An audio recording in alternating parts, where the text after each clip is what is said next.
We are live at MIC26, and I am here with Kenon from Clear Capital. Thank you for joining us, Kenon. Thanks so much for having me. Absolutely, Appreciate it. anytime. So, MIC Mortgage Innovators, this is all about innovation. What does innovation mean to you, and maybe you and your organization, when you think of innovation? What comes to mind?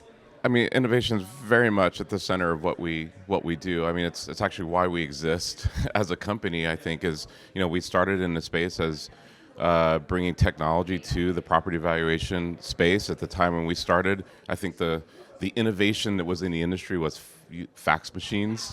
How many fax machines? Carbon paper fax machines. Totally. Totally. Could you procure, right? And so we've always been a web-based company that's embraced technology, embraced data and analytics, and so innovation to me means like how to use what's sort of like best of breed technology, if you will. Whether it's AI, whether it's mobile technology, and thinking of that applying to ways we can actually solve real problems that streamlines property valuation. And that is a great point that you just brought up, solving for real problems. So when you look at technology and you look at innovation, how do you provide a differentiating factor from what's practical and what's theory? Well, it starts with thinking about the people, I think, because technology for its own sake is, you can geek out on it and whatever, and it's fun to see what technology can do. But unless it's actually changing someone's life or the way that they go about the decisions that they're making, things like that, then what's the point, right? So I think it always starts with how is this going to affect people?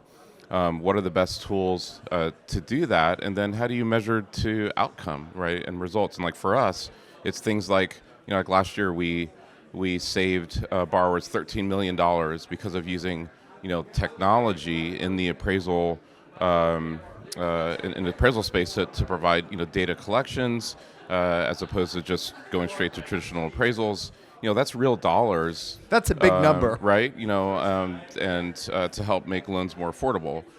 So that's how I think about it. It's like, there's AI happening. There's mobile tech. There's all of that feeding into it, but at the end of the day, what did it actually do? And I think that's where we start looking at things like that, like savings to the borrower. What is it about Mortgage Innovators? What's the differentiating factor between the Mortgage Innovators Conference and other technology conferences that you've been to? Well, I was at the very first Mortgage Innovators Conference, and it's one of my most fond memories, if you will, of an event that I think has a couple elements to it. Innovation requires collaboration, and it requires information sharing and idea, sharing. It's not about silos. It's not right. It's about inspiring each other. Yep. Through conversation. And I think what I like about this conference is that it creates the environment and has the right people and community, right, that are willing to share ideas, willing to learn from each other, and try to solve the larger problems together. Yeah, I love that. Kenon, thank you so much for joining us. Thank you so much for being such an integral part of the California MBA community and Mortgage Innovators. We appreciate you. My pleasure. Thank you.